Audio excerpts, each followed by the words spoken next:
Eu gostava de dar início a esta segunda audição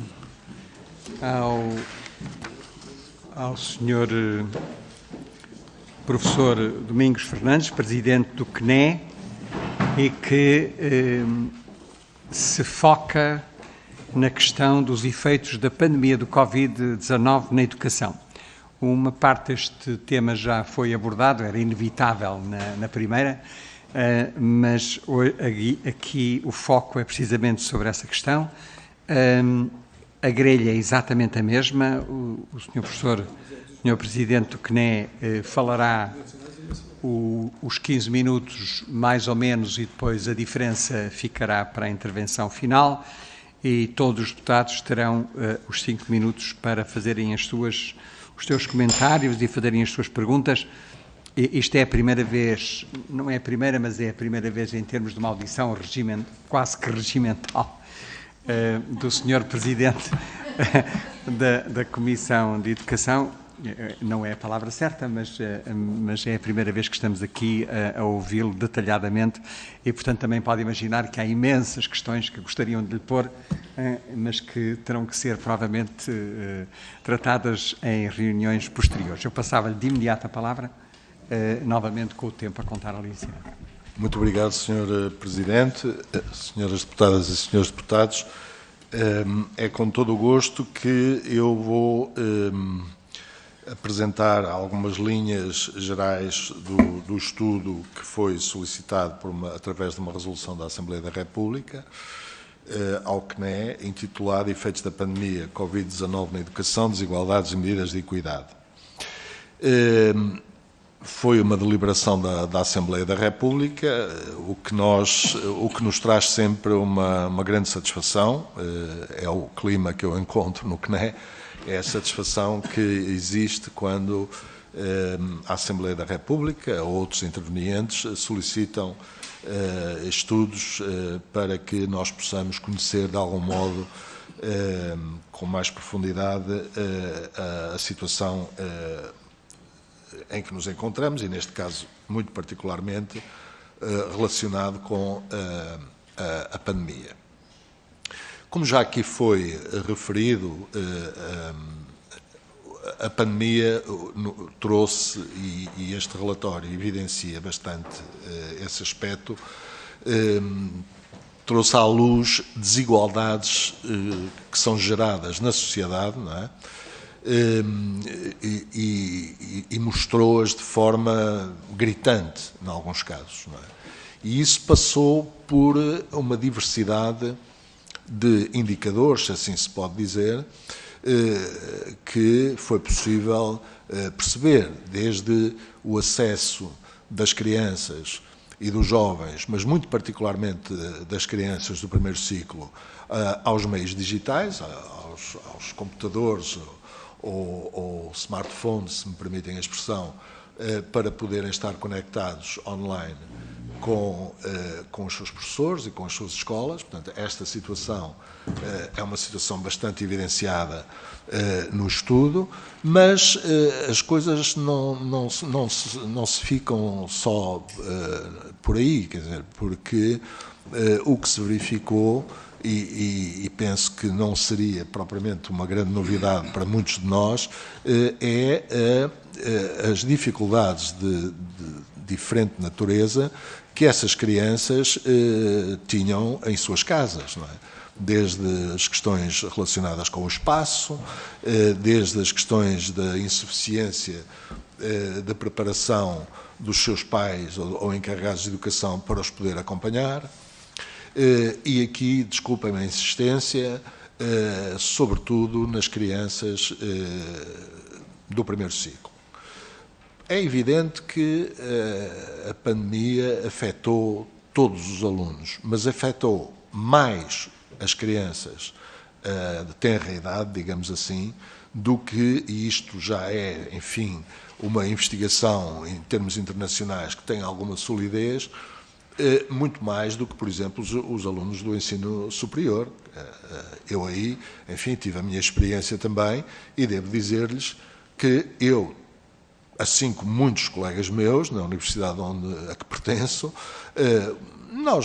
os alunos não, quer dizer, tirando uma ou outra exceção, mas quer dizer, não estou a ver, por exemplo, dos meus alunos, grandes problemas, depende, eu estou a falar da minha experiência, não é? Eu percebo o que me quer dizer, se forem laboratoriais, aí é o problema, mas unidades curriculares em que os alunos investigam muito por si, em que têm de ler, acompanhada e tal, aí não houve grandes problemas. Onde, de facto, houve sérios problemas foi nas crianças, na introdução à leitura, na aprendizagem da matemática nos primeiros anos, porque as crianças são conhecidos os casos e são reportados os casos de alunos que nem sequer estavam nas sessões que eram programadas online. E isto agravado com os problemas que eu referi anteriormente, relacionados com o tipo de pedagogia que nós estamos a utilizar.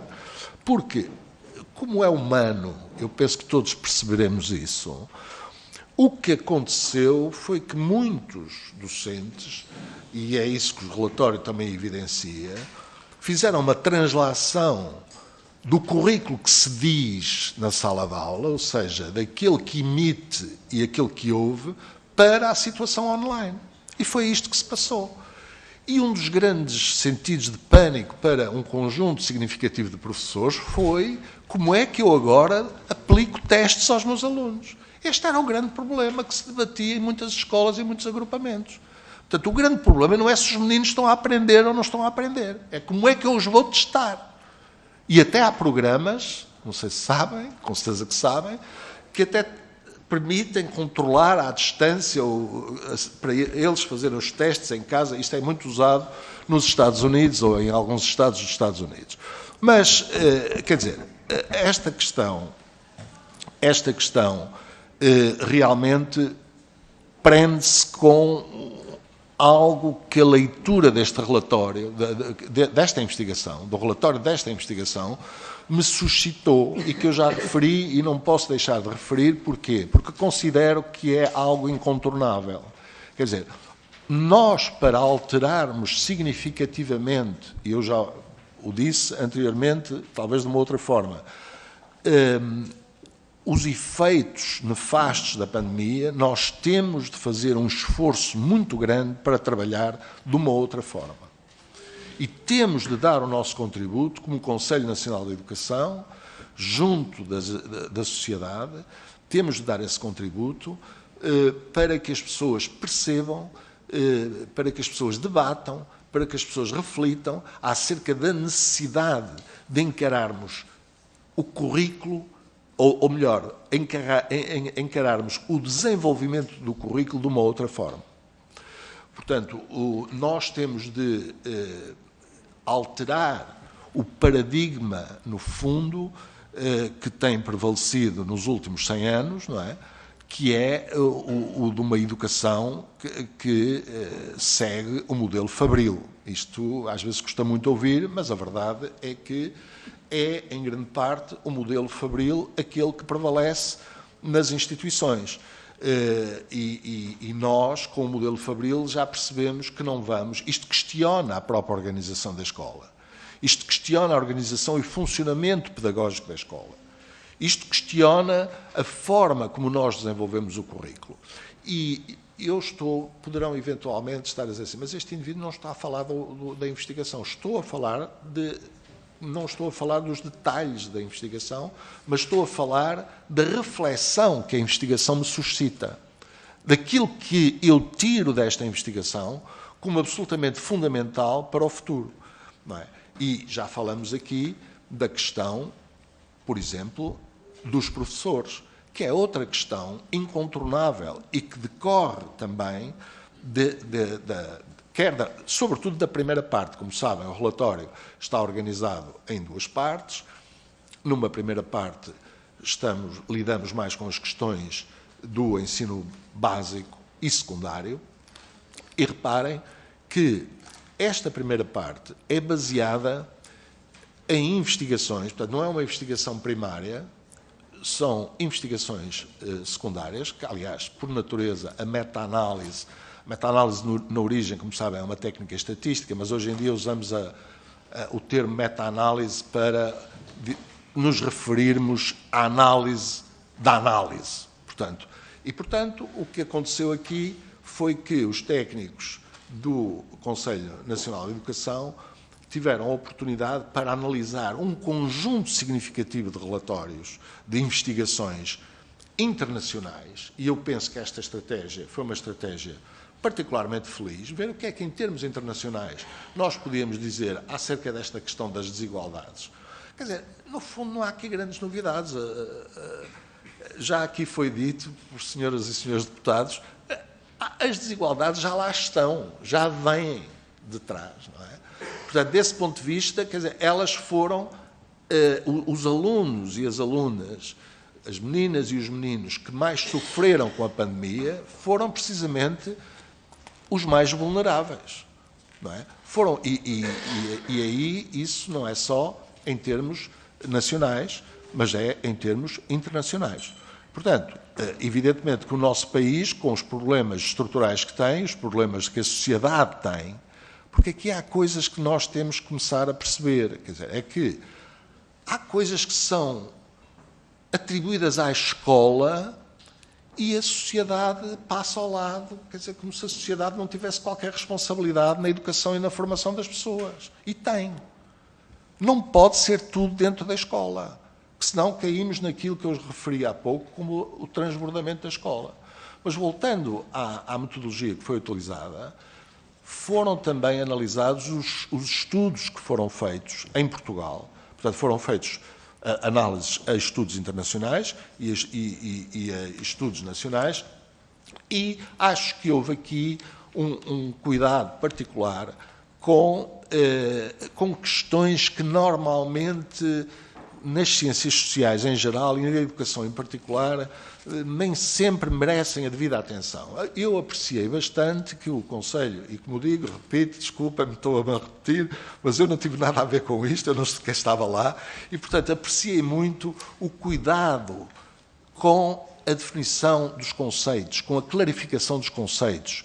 Apreciei muito o facto de se distinguir igualdade de oportunidades de equidade, de situar bem o que é que significa uma coisa, o que é que significa outra, para que nos possamos entender. E, portanto, eu acho que, em termos, enfim, globais, esta investigação merece-me a maior consideração e, como digo, e em síntese, eu não sei, eu não vou entrar em detalhes, mas há aqui várias coisas que penso, se me permitem, com todo o respeito pela Comissão, há aqui 4 ou 5 aspectos que me parecem absolutamente essenciais. Um deles é a questão da inovação pedagógica, associada naturalmente à melhoria das aprendizagens como condição fundamental para melhorar as aprendizagens dos alunos e para melhorar as práticas pedagógicas dos professores. Reparem, os professores são o primeiro fator escolar que mais influencia, como é natural, parece um ovo de Colombo, as aprendizagens dos alunos. Depois, a outra coisa é nós olharmos para a escola como uma unidade básica, fundamental, onde a transformação, a melhoria da qualidade da educação e do ensino deve ter lugar. Não é? A terceira é que temos de ter uma visão do currículo e do desenvolvimento do currículo mais abrangente, não é? Com mais atenção ao ensino artístico, com mais atenção ao ensino profissional e tecnológico, com mais atenção a áreas que, curiosamente, são tão desprezadas pela sociedade portuguesa, como é o caso da educação física, que é vista de forma recreativa e, curiosamente, quer nos relatórios internacionais, quer nos relatórios nacionais, aparece a atividade física como absolutamente fundamental. As pessoas acordaram para a atividade física de um momento para o outro por causa da pandemia, não é? Quando há investigadores em Portugal de várias disciplinas que vêm chamando a atenção para o facto de a educação física não dever ser olhada como algo que é recreativo, para os meninos vão chutar ali uma bola ou assim uma coisa desse género. Não, é muito mais importante para a formação dos alunos. Reparem também que recentemente nós temos dados que já sabem há 50 anos, há 60 anos, há 70 da investigação existente, o efeito, a relação que a música, que o ensino artístico tem com o desenvolvimento intelectual e global das pessoas, com as aprendizagens mais complexas ao nível da matemática, etc. E nós, desse ponto de vista, penso que temos que caminhar um pouco para perceber melhor, acho que é um pouco a pobreza da sociedade portuguesa que ainda está um bocado aí, quer dizer, nesta dificuldade em entender, não é, que a educação artística, ou ensino artístico, especializado ou não, ou geral, é uma condição importante do desenvolvimento do currículo nacional.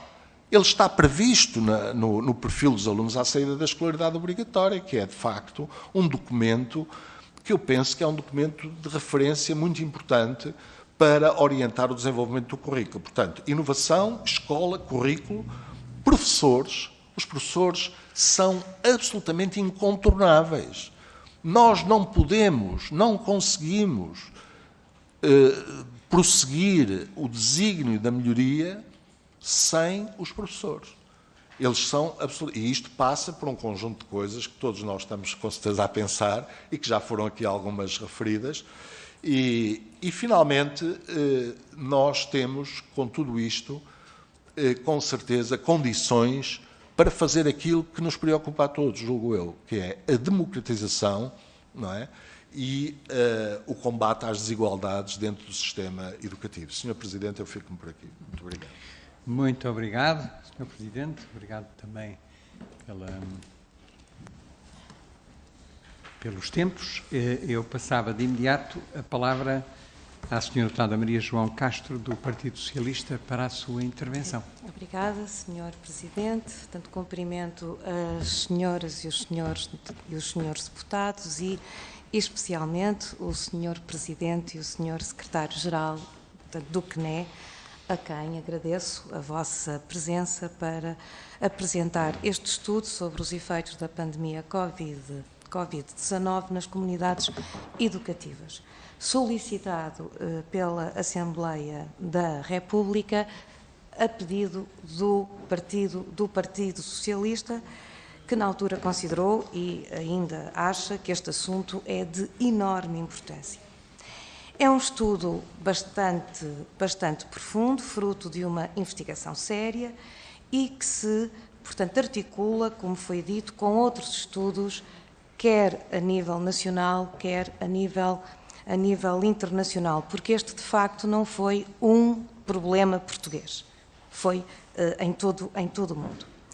Em relação ao ensino básico e secundário, a parte 1 são, portanto, caracterizadas as desigualdades prévias que os estudantes trazem e que afetam, sabemos todos, as suas aprendizagens.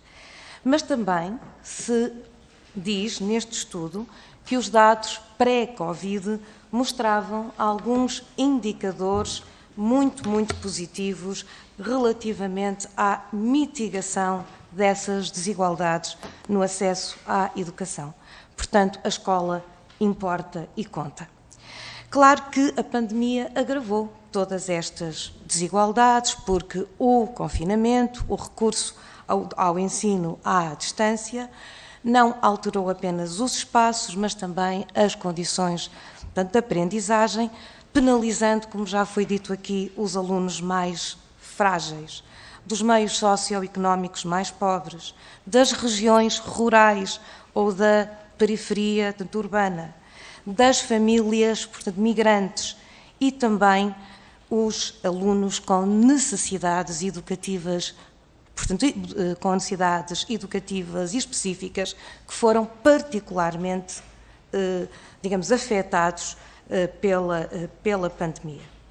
O estudo também, portanto, reconhece a importância das respostas que o Governo deu. Não vou aqui, de facto, falar de todas, mas houve uma aposta clara nas diversas formas do ensino à, portanto, distância, nas competências digitais, no reforço dos apoios, portanto, sociais para os alunos mais pobres e para as crianças com necessidades especiais e também em criar as condições, portanto, sanitárias que levaram a que pudéssemos todos voltar. Depois disse que 3/4 destes nossos alunos conseguiram participar ativamente nas tarefas escolares e cumprir as aprendizagens básicas de acordo com os currículos. Agora existe o outro 1/4 e é sobre esses que nós temos que falar em recuperar as aprendizagens. E também, como disse muito bem, as crianças do primeiro ciclo, onde essas aprendizagens foram muito mais difíceis. Ora, exatamente no sentido de recuperar essas aprendizagens, eu queria, portanto, salientar a importância do plano 21-23 Escola Mais, que teve um investimento de mais de 900, portanto, milhões para mobilizar diferentes mecanismos, dando autonomia às nossas escolas.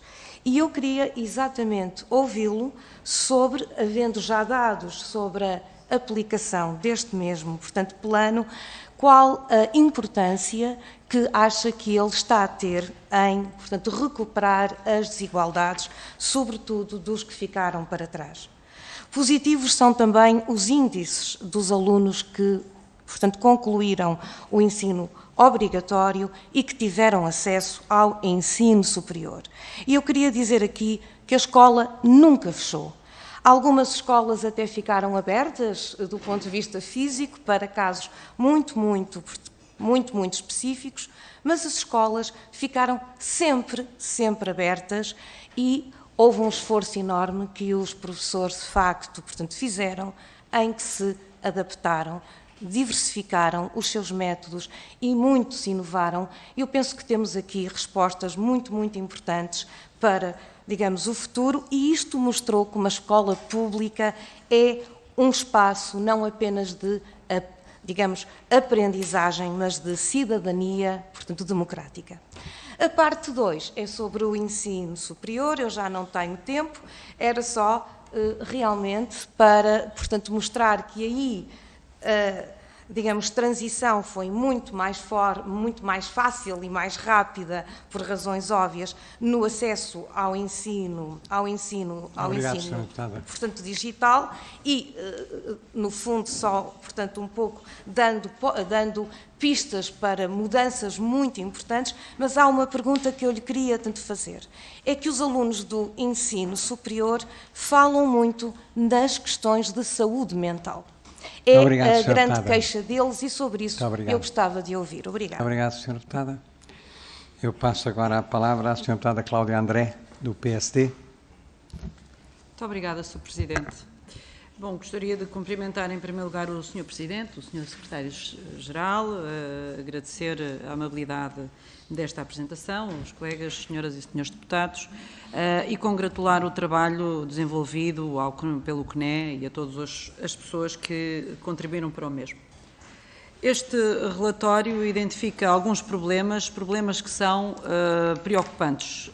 Antes de os referir, eu gostaria de relembrar algo que ainda aqui não foi referido. Temos estado a discutir a questão das desigualdades, a questão da eventual dificuldade dos docentes transporem a metodologia de ensino e de aula para o digital, mas não nos podemos esquecer que esta assimetria não aconteceu só do ponto de vista social. E não foram só os alunos pobrezinhos, ou pobres, esses também, infelizmente, sobretudo esses, mas não foram só estes que tiveram problemas na aprendizagem à distância. Não podemos esquecer as grandes assimetrias que o território tem. E bons alunos com capacidades E alunos extraordinários também ficaram para trás em muitos desertos fora das grandes cidades, em muitos territórios fora das grandes cidades. Não nos podemos esquecer da falta de conectividade, não nos podemos esquecer da falta de computadores, não nos podemos esquecer que em janeiro de 2021 os computadores ainda não tinham sido distribuídos em grande escala.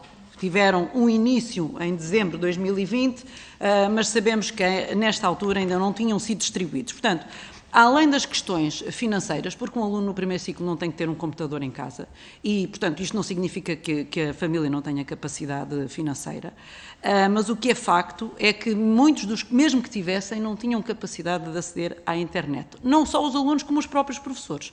E, portanto, eu julgo que isto era importante relembrar, porque a memória, às vezes, leva-nos a deixar para trás algumas questões que, por estarem já semi-resolvidas neste momento, não significa com isto que não tenham sido uma das grandes causas também das dificuldades hoje sentidas pelos alunos, e nomeadamente os do primeiro ciclo.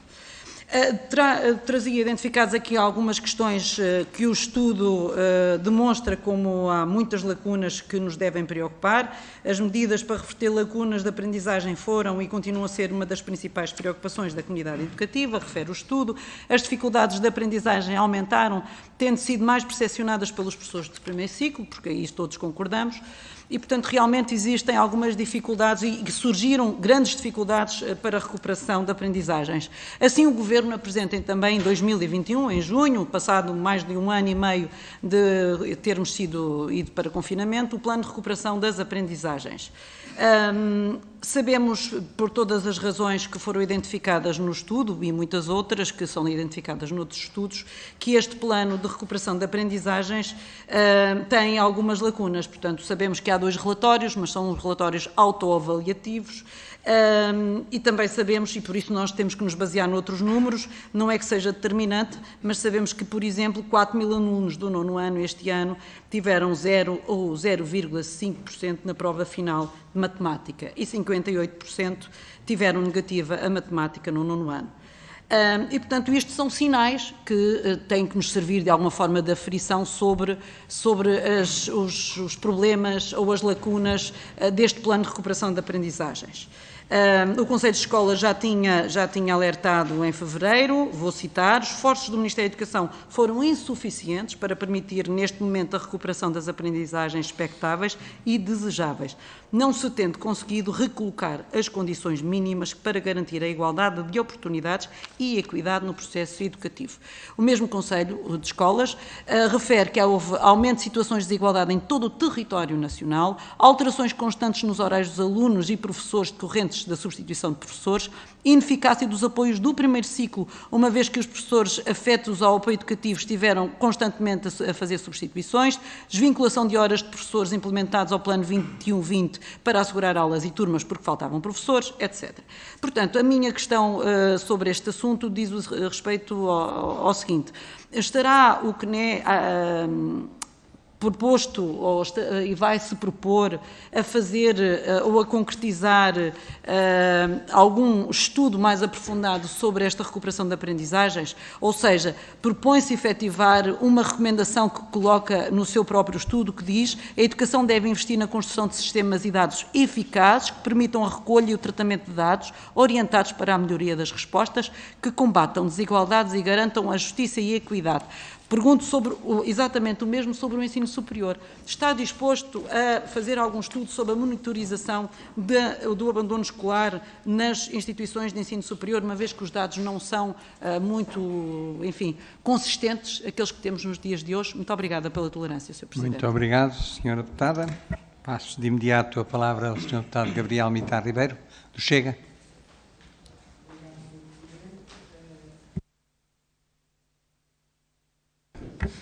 Obrigado, Sr. Presidente, senhoras e senhores deputados. Volto a cumprimentar o Presidente do Conselho Nacional e o Secretário-Geral. No caso destes estudos de educação em tempos de pandemia, registra-se um dado objetivo. O apoio tecnológico às escolas foi manifestamente insuficiente, continua a ser insuficiente e não se prevê que a situação se altere. E isso é da responsabilidade exclusiva do Governo socialista. Eu vou citar Olavo de Carvalho, é um dos autores mais censurados em Portugal. Eu vou citar o excerto de um livro de 2013 que vendeu 500 mil exemplares no Brasil. Esse livro nunca foi editado em Portugal, é um caso único. Se isto não é xenofobia da esquerda portuguesa contra os brasileiros, então não sei o que é xenofobia. Então cito Olavo de Carvalho. Ele diz isto, abro aspas, Aristóteles, Descartes, Leibniz ensinavam que quando você tem um problema grande, a melhor maneira de resolvê-lo é subdividi-lo em unidades menores. A retórica globalista nada pode contra esta regra do método. Ampliar a escala de um problema jamais pode ser um bom meio de enfrentá-lo. Fim de citação. E é o que fazem estes estudos que estamos a discutir sobre o impacto da pandemia no ensino. Alargam brutalmente o foco do problema, misturam tudo, isso é uma forma de desresponsabilizar quem tem responsabilidades sobre a situação do ensino e acabar por deixar tudo pior. A pandemia apenas testou a qualidade do sistema de ensino e o óbvio sobressaiu. Os socialmente mais fragilizados estão e vão continuar a estar fortemente desamparados. A razão é óbvia, o modelo de escola que nós temos falhou. Hipervalorizar o impacto da pandemia serve para esconder isso. Vejam, as escolas pedem computadores, acesso à internet e condições materiais de trabalho. Os mesmos de sempre respondem com mais e mais combate às desigualdades, mais e mais utopias inclusivas, mais e mais renovação pedagógica, mais e mais instabilidade para os professores. Não é por acaso que há muitas famílias portuguesas que fogem do ensino público para o ensino privado. Em Portugal, em 1978, eram 6%, hoje são 20%. Não há paralelo no mundo de uma situação destas. A pandemia apenas acelerou este ritmo. Só no ano passado, diminuíram 31 mil alunos no ensino público.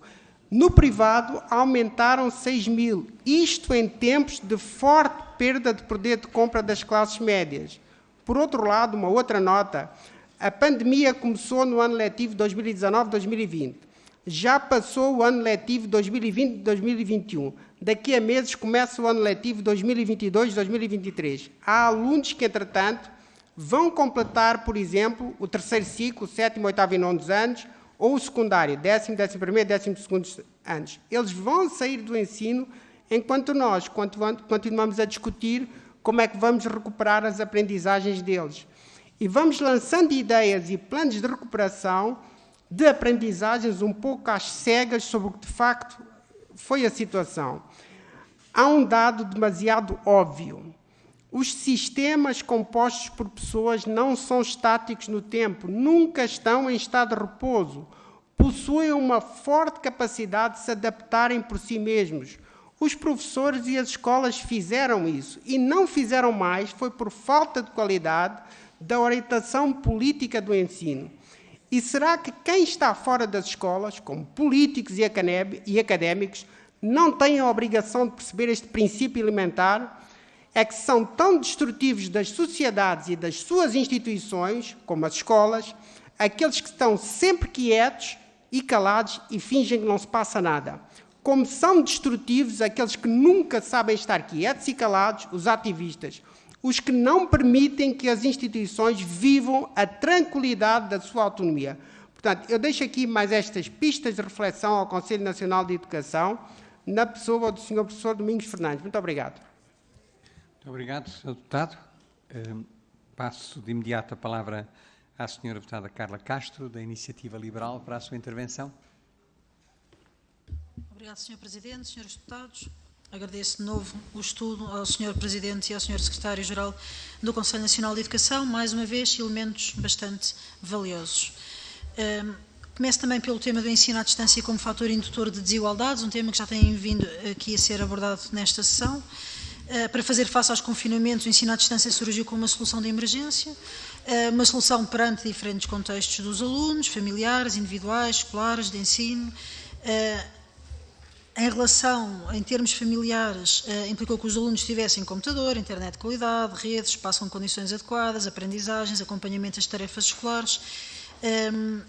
Obviamente porque tudo isto serviu de amplificador das assimetrias e eu creio que hoje é por demais evidente esse tema. Nas escolas era necessário que houvesse infraestruturas equipadas com tecnologias digitais, professores com competências, experiências e literacia digital, flexibilidade da comunidade escolar para novas adaptações.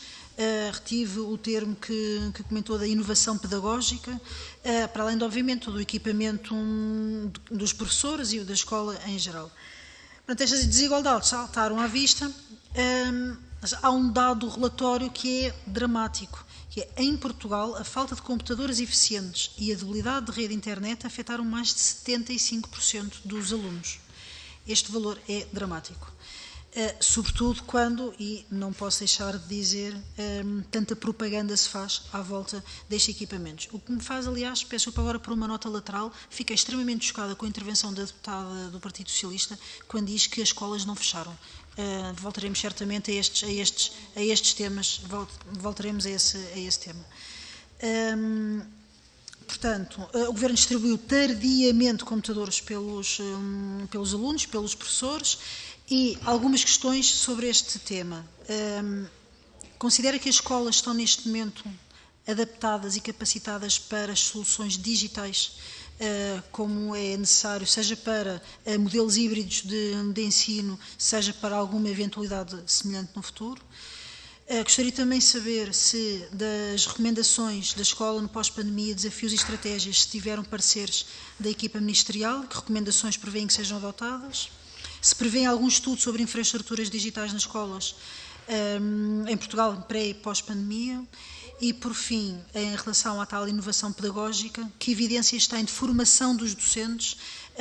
Ainda para mais, nós não nos podemos esquecer que estamos numa classe docente envelhecida e a formação é fundamental para a adaptação e para a formação contínua, não só que já tenha havido, mas que se prevê que seja necessária, se tem alguma análise e sensibilidade em relação a esse tema em concreto.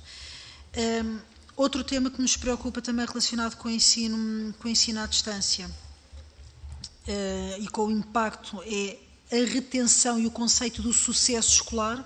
Eu já aqui disse noutra altura, houve regras diferentes do ponto de vista da retenção e, portanto, nós temos de ser muito cautelosos quando avaliamos os dados de sucesso escolar, não num conceito fatalista, mas num conceito de exigência. E em relação ao conceito de exigência e necessidade de avaliação, gostava de perguntar também se o Governo já solicitou algum parecer ao Conselho Nacional de Educação sobre os modelos de avaliação dos alunos, porque, nomeadamente em relação ao ensino secundário e aos exames nacionais, porque houve alterações nestes 2 anos. E neste momento continua a ser desconhecido quais vão ser as regras relativamente aos exames nacionais para o próximo ano e não partilho da opinião do Ministro quando houve alguma quase desvalorização sobre a necessidade dessa decisão, não obstante estar em trabalho, mas a avaliação dos modelos de avaliação suponho que seja um momento, pelo menos para mim, seriam elementos valiosos para para fundamentar essas decisões. Não partilho da apresentação, na apresentação inicial que fez, não partilho, entendendo a importância relativa do impacto dos primeiros anos de escolaridade, não partilho da avaliação, não queria dizer desvalorização, mas de menor importância do impacto nos alunos do ensino superior, ao nível da saúde mental e ao nível do abandono escolar. São temas que aparentemente estão a ser pesados e também gostaria de perguntar se ao nível do abandono escolar nas instituições de ensino superior está previsto alguma análise mais profunda ou se há algo em curso, porque de todas as reuniões que nós vamos tendo com as diversas entidades, quer com alunos, quer com a docência ou com os reitores ou com as entidades que forem, é unânime a preocupação com o tema do abandono escolar. Uma última pergunta, que é se possível voltar ao tema das dificuldades no português e na matemática, se é possível algum aprofundamento em relação a estratos sociais, escolas, educação especial, se nos pode dar mais elementos que não o facto apenas, entre aspas, que está em deterioração profunda. Obrigada. Muito obrigado, Sra. Deputada. Passo de imediato a palavra à Sra. Deputada Diana Ferreira, do PCP. Muito obrigada, Sr. Presidente. Reitero os cumprimentos apresentados na primeira audição e gostaria de, a propósito deste estudo mais focado, no fundo, nas questões e nos impactos da própria pandemia, no fundo, no processo de ensino-aprendizagem dos vários alunos, de fazer também aqui algumas observações. O estudo que nos fizeram chegar é também ele muito útil pelos vários elementos e números, mas elementos e reflexões que tem, e também pelo contributo que dá para a nossa reflexão, sendo que, como disse anteriormente, o contexto pandémico acaba, no fundo, por acentuar problemas, dificuldades e desigualdades que já existiam, e objetivamente hoje podemos dizer, e embora o estudo efetuado não foi publicado hoje, não analisa se calhar um conjunto de dados de um tempo destes últimos meses, não é? É anterior à realidade que temos hoje, mas hoje podemos mesmo assim dizer que o plano de recuperação de aprendizagens acaba por não cumprir os pressupostos também a que se propunha. Durante os 2 anos da situação epidémica, entre, no fundo, encerramento de escolas e ausência de aulas presenciais, e eu acho que fica também, o CNE também poderá naturalmente, de alguma forma, trazer essa reflexão para cima da mesa, se assim o entender, mas acho que também aprendemos destes 2 anos que o ensino presencial é absolutamente insubstituível de um ponto de vista tanto no processo de ensino-aprendizagem, mas não só, de um ponto de vista do desenvolvimento de um conjunto de características e competências das crianças e dos jovens. Isto sem prejuízo do aproveitamento de meios tecnológicos, naturalmente, mas não há objetivamente nada que substitua o contexto presencial, seja no processo de ensino-aprendizagem naturalmente, seja também neste desenvolvimento até da convivência e de um conjunto de características e de afetos e de outras dimensões do desenvolvimento e do crescimento das crianças e dos jovens que ficaram profundamente prejudicados nestes 2 anos e que penso que se calhar só daqui a alguns anos é que conseguiremos perceber o real impacto destes 2 anos em muitas dimensões afetivas e emocionais das crianças e dos jovens. Se calhar já conseguimos perceber algumas de um ponto de vista das suas condições de aprendizagem. Penso que de um ponto de vista emocional e afetivo o seu real impacto virá a ser revelado, digo eu, ao longo do tempo. Precisaremos de mais algum tempo. Mas dizer também que foram anos que foram muito difíceis para as crianças e para os jovens, com aquela identificação que também fazem neste estudo de uma maior dificuldade e de um maior impacto, digamos assim, nas crianças do primeiro ciclo do ensino básico, até por força de um início de um processo de aprendizagem e de introdução a um conjunto de conceitos e de pressupostos que acabam por não ficar nem devidamente introduzidos nem consolidados neste tempo, não é? Sendo que, ao mesmo tempo, as crianças, considerando até o conceito da Unicef que define crianças até aos 18 anos, não é? Mas as crianças e os jovens de anos mais avançados têm naturalmente um outro tipo de impactos nas dimensões relacionais e também, naturalmente, nas condições que tiveram de aprendizagem e até na própria relação que estabeleceram com a escola por força dessa mesma ausência.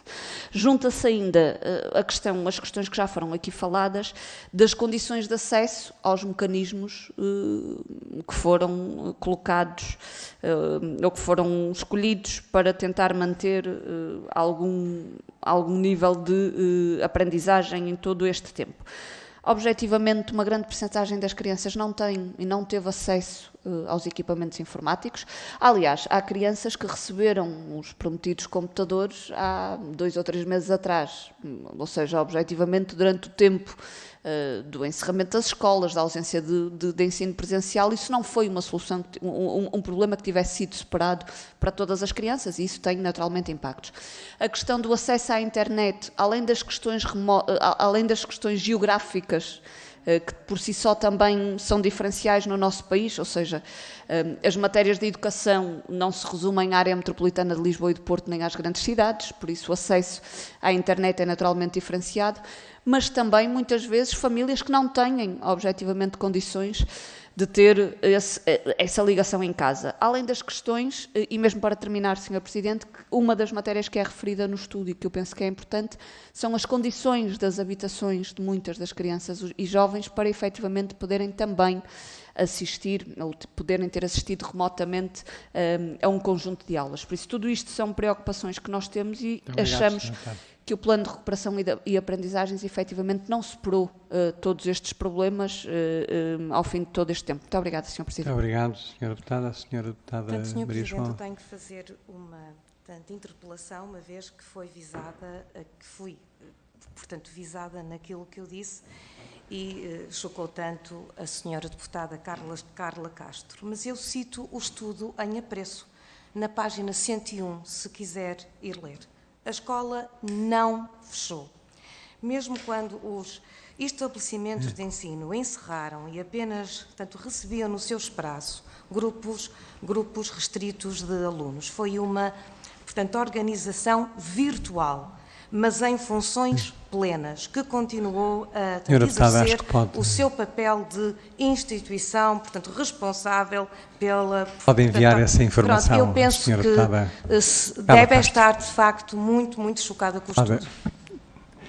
Pode enviar essa informação à Sra. Deputada, se quiser, mas não, isto não é a altura de haver diálogo. Não sei se a Sra. Deputada Carla Castro quiser, mas isto não é normal, mas já que dei autorização, já que permiti, pode também... Se vou ser extremamente célere, obviamente que conheço o relatório. A questão é dizer que as escolas não encerraram é manifestamente abusivo. As escolas servem para ensinar, seja presencialmente, seja não presencialmente, não conseguiram ter.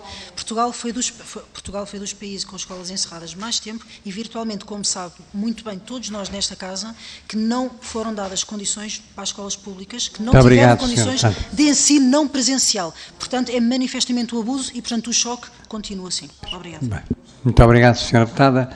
Eu agora passava a palavra já que não temos a última intervenção, penso eu, por razões que são óbvias, o problema de terem que estar em várias comissões é complicado e, portanto, o Bloco de Esquerda não está aqui para fazer a sua intervenção. Eu passava de imediato a palavra ao Sr. Presidente, que tem os 15 minutos totais para responder, comentar. Já agora, eu ia usar a prerrogativa de Presidente para fazer uma pergunta. É a mesma curiosidade minha que foi levantada aqui várias vezes, que é a questão, em geral, a ideia que eu tenho é que as crianças muito jovens têm uma muito maior plasticidade neuronal e, portanto, coisas que lhes possam acontecer às vezes até conseguem superar mais depressa do que adultos. Eu não sei se há alguma evidência disto, isto é só uma ideia global, mas é uma ideia que eu tinha e que foi, como foi mencionado aqui por várias pessoas, as dificuldades dos mais jovens reforçavam um pouco também essa questão. Desculpe lá, também não é costume o Presidente fazer perguntas, portanto, mas já que permitia a vários deputados fazerem mais perguntas, também achei que tinha direito. Senhor Presidente. Muito obrigado, Sr. Presidente. Eu vou procurar ser um pouco mais disciplinado e procurar responder às questões, não provavelmente a todas, mas algumas. Há uma questão que a Sra. Deputada Maria José Castro e a Sra. Deputada Carla Castro, ambas sublinharam alguma preocupação com a questão da saúde mental dos alunos do ensino superior e de facto, eu estou numa situação particularmente privilegiada para poder dizer alguma coisa sobre esse assunto, porque, por força da minha atividade académica, desenvolvi um estudo em 2011, 2014, uma investigação sobre os alunos do ensino superior e sobre práticas de ensino, de relações com os professores, etc. Não vou detalhar, no ensino superior. Portanto, esses dados foram recolhidos em 2012 e depois começaram a ser publicados a partir daí até 2015, mais ou menos, em revistas e em livros, etc. E houve um resultado que realmente vai ao encontro das vossas preocupações, que é o seguinte: por força dessa investigação, nós identificamos um único estudo, nos anos 60, curiosamente realizado, não me lembro agora do investigador responsável, mas realizado pela Juventude Universitária Católica, portanto, que nos anos 60 fez um inquérito nacional acerca do estado dos jovens universitários em Portugal. E, entre muitas outras coisas, sentiam-se abandonados pelos seus professores, sentiam-se sós, sentiam-se deprimidos, sentiam-se... Portanto, isto está publicado, portanto, um estudo da Juventude Universitária Católica. Curiosamente, em 2012, ainda não tinha havido pandemia, depois da pandemia não fizemos nenhum estudo, mas em 2012 os alunos não dizem essencialmente diferente disto. Isto é, a relação pedagógica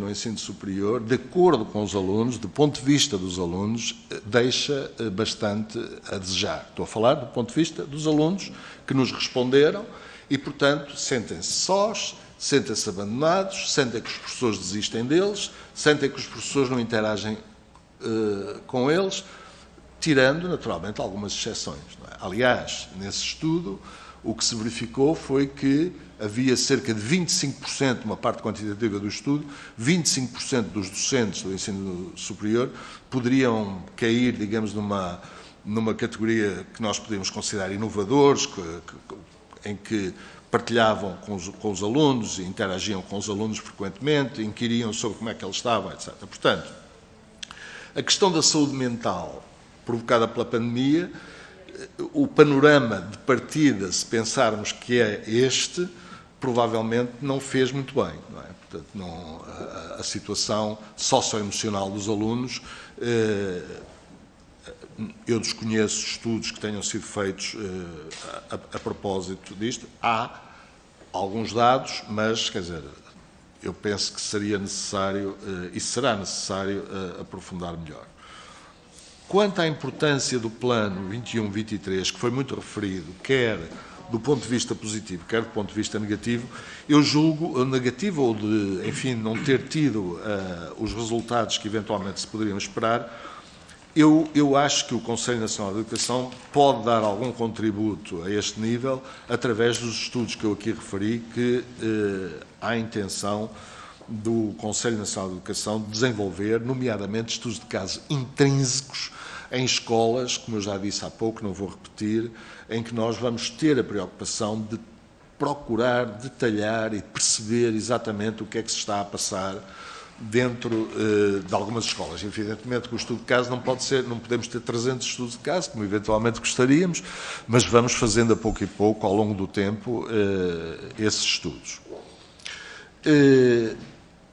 Portanto, de momento, para responder à senhora deputada Cláudia André, nós não temos previsto um estudo específico para ver o grau de consecução do plano 21-23, mas temos estudos previstos que podem contribuir para essa avaliação, digamos assim, para esse acompanhamento. Diga?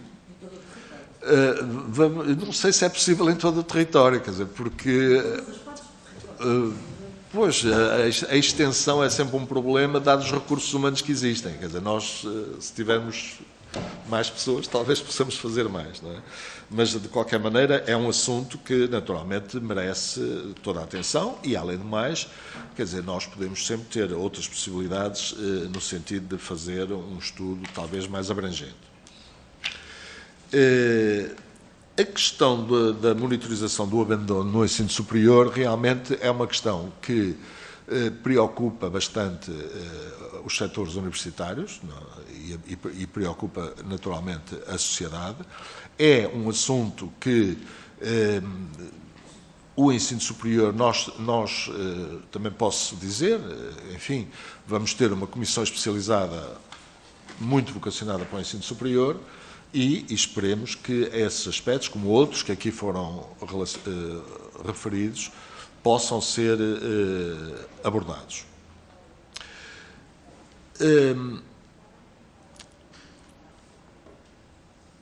A questão que a senhora deputada Carla Castro refere relativamente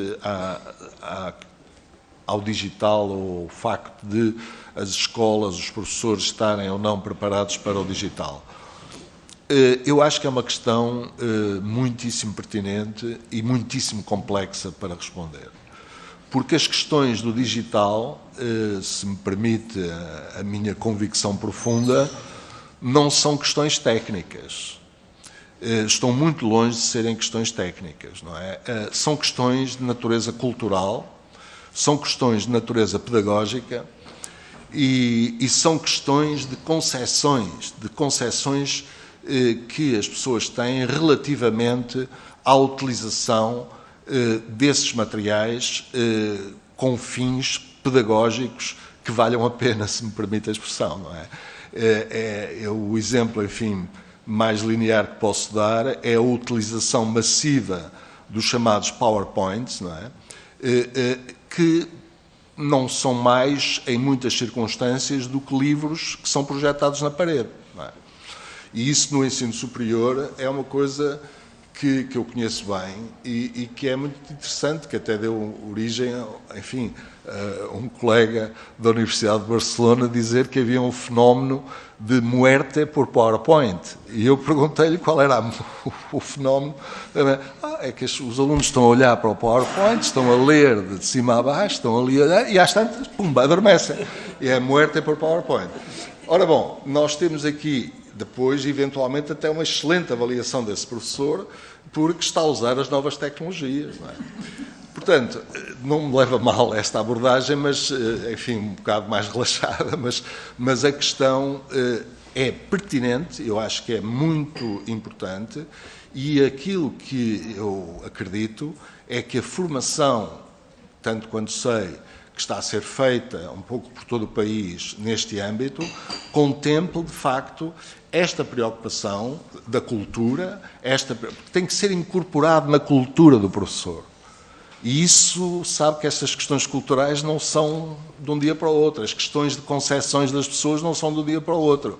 E, portanto, eu quero crer que está a ser feito um esforço significativo, eu sei que há muitos milhares de professores a receberem formação nessa área, e espero que, com o tempo, as pessoas vão incorporando na sua cultura, porque também tenho tido o privilégio de assistir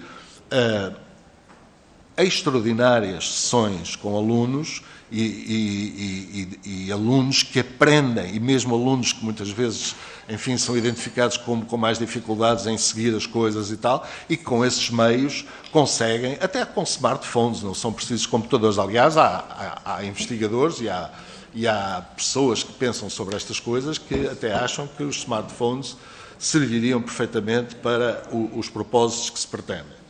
Portanto, isto é o que eu lhe posso dizer, Sra. Deputada, relativamente a isso. Vamos fazer um estudo, quer dizer, não digo que vamos fazer um estudo específico, mas, como eu disse, vamos fazer alguns estudos em que essa questão vai, com certeza, aparecer.